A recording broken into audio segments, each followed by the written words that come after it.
I'm stuck now. I don't know what to do now. I've gone this far. Oh, I am such a genius. Yours is not gonna even stand. I measure where the marshmallow is, right?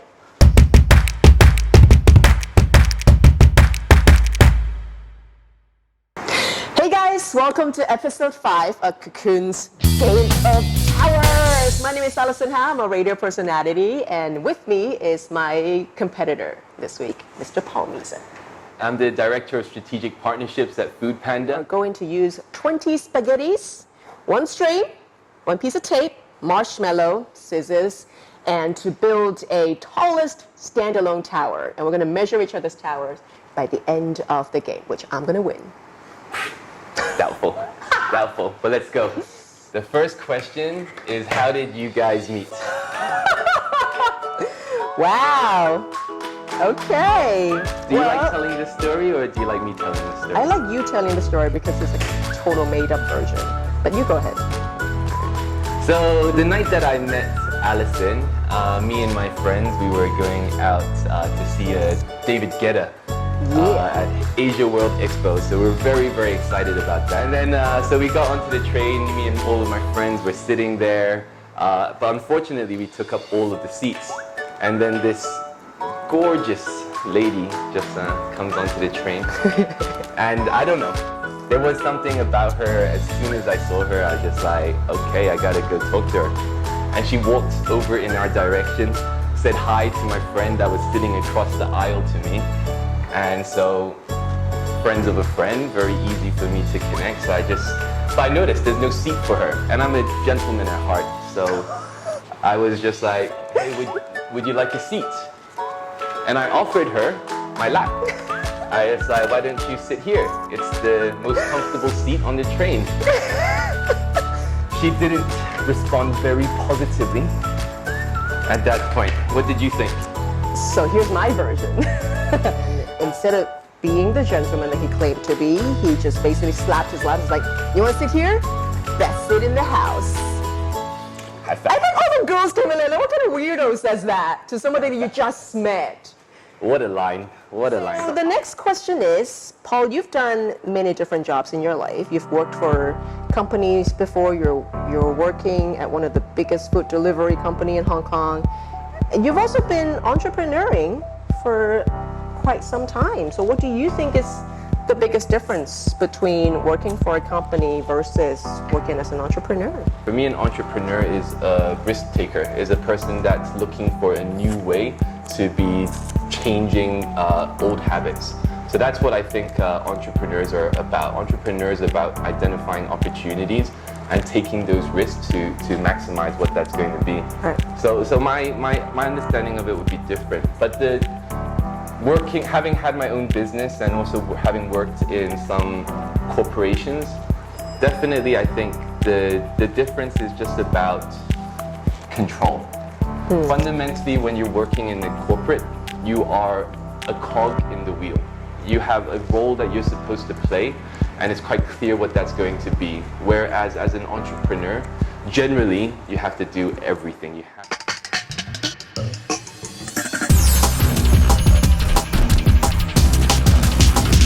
Were there any moments that were difficult to balance between building a family and building a business? And you built your own business. I did. You are your own boss. Mm-hmm. Well, I think for me, as a woman, having to go through childbirth is physically challenging if you are going to have a business, especially if you're just at a starting stage. And that also, I think for me personally, it resulted in me having to close one of my companies at a pretty beginning stage because I wasn't physically able to do what I thought would be best for the company. And also just for radio's sake, the good thing about radio is we don't have to necessarily be seen with a big belly. So I still sound like a young girl. Well, I actually was like 9 months pregnant, so that was great.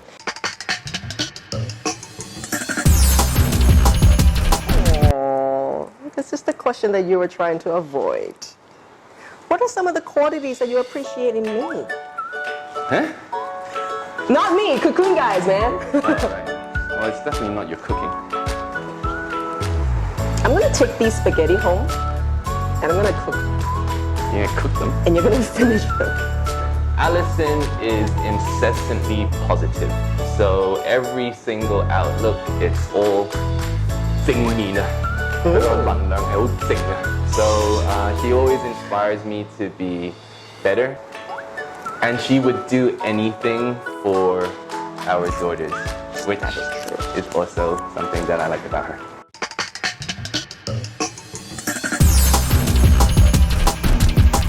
These spaghetti did not have the integrity that I was promised. Sure. How did you support each other in different phases of your career?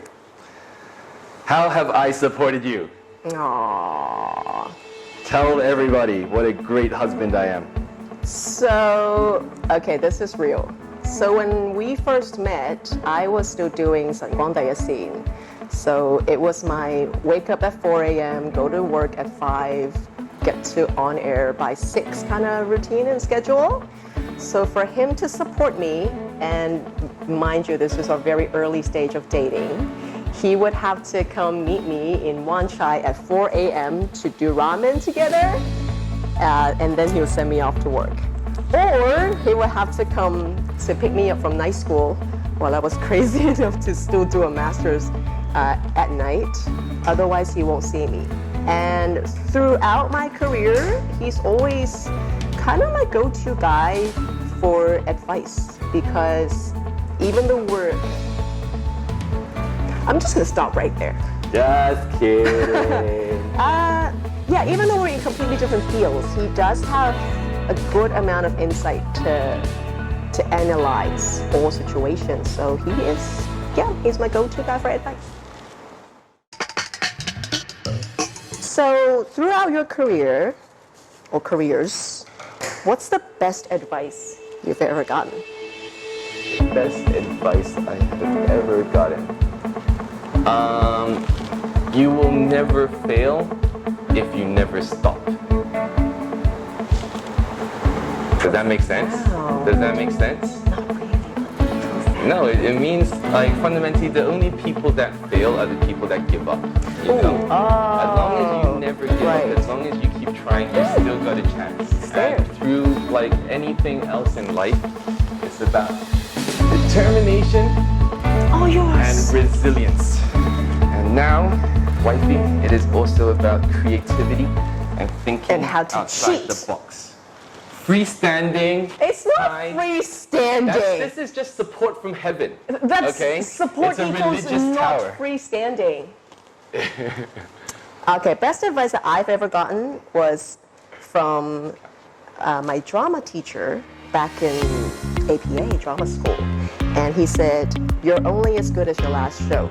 And doesn't just apply to stage productions or filming, it's everything. You know, when you think about a presentation or when you think about radio program, it doesn't matter whether you're an Oscar winner or not, like people won't, people won't really always remember your best performance, but they will always remember how well or terrible you were in your last performance. So make every single performance count.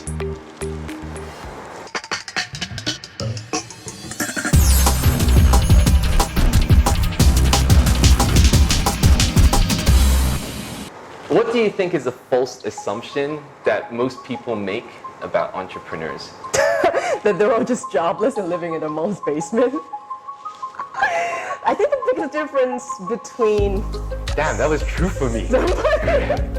who doesn't have a clear vision of what they're doing versus an entrepreneur. You know, it's about whether you're a dreamer or you're a doer. How about for you? You know, like I said, I think my definition of an entrepreneur is slightly different. I don't think an entrepreneur is.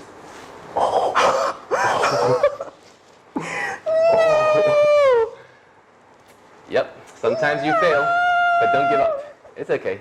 Maybe you've got like 15 cm there. I guess maybe another assumption I would say that a lot of people have about entrepreneurs is that, or what I think is, a lot of them are young, and a lot of them are underprepared. A lot of the entrepreneurs that I meet come from like very established like companies, have spent a lot of time thinking about their ideas and have really prepped for this, and for them it's a fulfillment of a lifetime. So I don't know. I guess in terms of what I see of entrepreneurship, like I think it's a very, very important role in society because we make things better. All right. All right. Very cool. You want to measure mine first? Well, I guess you have around 23 centimeters. Okay. Well done. Thanks. Well done. Okay. That is less than a strand of spaghetti. All right. So with the string, with support, it is about 65 cm. Wait. Without the support!